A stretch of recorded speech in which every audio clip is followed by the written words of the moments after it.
خطبہ نمبر 135 آپ علیہ السلام کا ارشاد گرامی۔ جب آپ علیہ السلام کے اور عثمان رضی اللہ تعالی عنہ کے درمیان اختلاف پیدا ہوا اور مغیرہ ابن اخنس نے عثمان رضی اللہ تعالی عنہ سے کہا کہ میں ان کا کام تمام کر سکتا ہوں، تو آپ علیہ السلام نے فرمایا بسم اللہ الرحمن الرحیم۔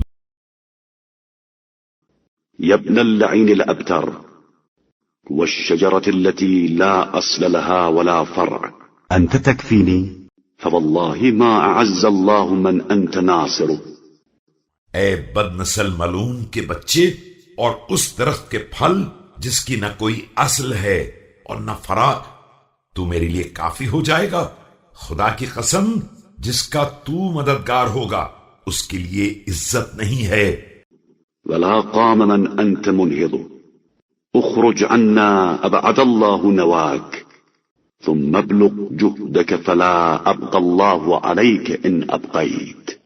اور جسے تو اٹھائے گا وہ کھڑے ہونے کے قابل نہ ہوگا، نکل جا، اللہ تیری منزل کو دور کر دے، جا اپنی کوششیں تمام کر لے، خدا تجھ پر رحم نہ کرے گا اگر تو مجھ پر ترس بھی کھائے۔